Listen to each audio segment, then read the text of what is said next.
biz onda güclü cəmiyyət olacaq və olmuşuq tarix boyu qarşımızdakı insanlara özümüzə istədiyimiz münasibəti bəsləmişik və qarşımızdakı insanlara özümüz kimi yanaşmışıq və qarşımızdakı insanların yaşadıkları hissləri yaşamağa çalışmışıq.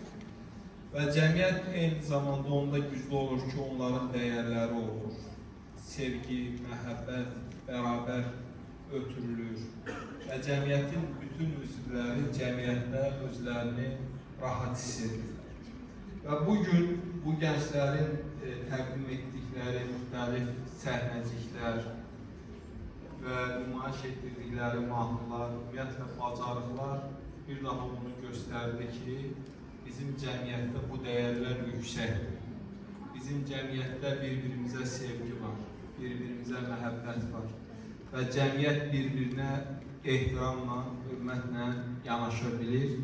Və bugün biz deyirik, ümid var, bəli, ümid varsa cəmiyyət var, dəyərlər var, insanlıq var və bu dəyərləri biz qorumalıyıq.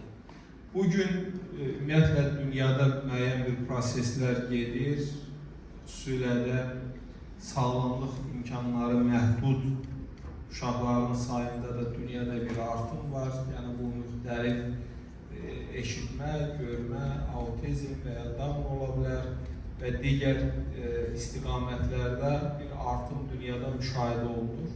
Və bugünkü əslində bizim baxdığımız bu səhnəciklər onu göstərdi ki, bu gənclər əslində məhdud imkanlara malik deyil.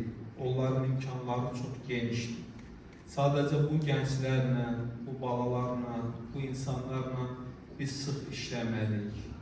Onların savadlı olmasına, bilikli olmasına, bacarıqlarının artmasına önəm verməliyik. Və o mənada bugünkü tədbiri, indi buradakı gənclərin çoxunun oxumaq, rəqs eləmək, şeir demək bacarıqları var. Bir neçə gün bundan əvvəl biz Sabunçu rayonunda bir belə tədbir deyilik. Bir gənc var, onun adı Fuaddır, bir də Bəhramdır. Bəlkə də bəziləriniz tanıyırsınız.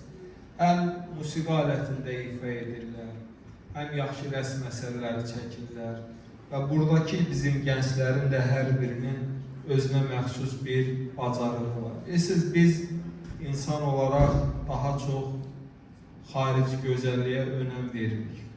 Amma mən düşünürəm, önəmli olan insanın daxilidir. Biz daxili görə bilmirik, amma daxili gözəllik xarici gözəllikdən daha önəmlidir.